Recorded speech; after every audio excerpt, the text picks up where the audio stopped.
Chris Blower survived his stroke, but it has left him with some challenging mobility issues. I'm just going to try and pick up this. So, I mean, I can lift the cup and that's fine. But now if I want to release it, we're going to be here for a while. That's probably about as best as I can do. This kind of imbalanced recovery, where survivors can make a fist but have trouble opening their hand, is common, according to neuroscientist Stuart Baker.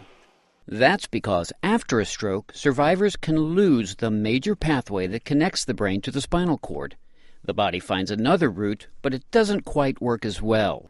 After testing macaque monkeys, Baker discovered that pairing small shocks to the arm and a clicking sound can strengthen that pathway. What we found out was that there was this parallel pathway operating alongside the major pathway in primates, which could contribute to recovery, and we showed that in the primates.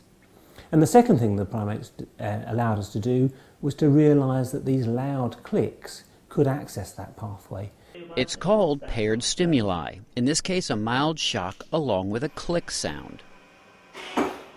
Baker created this small iPod device that allowed volunteers to get the click shock therapy for hours at a time. Because we can wear this device and take it outside the laboratory environment, we can pair for much longer periods of time, and we hope that might lead to stronger and more long-lasting changes in neural connections. He found that for over half the volunteers, wearing the device for up to 7 hours strengthened their signal pathways. If the therapy continues to get positive results, it could allow survivors to overcome what is often a major disability. There are people who are in wheelchairs and don't have as much control as I do, and if them people can be helped, especially just in things like that I have problems with, like opening my hand, if his research can help with that, then that's fantastic. The next stage of research is a clinical trial involving 150 stroke patients in India.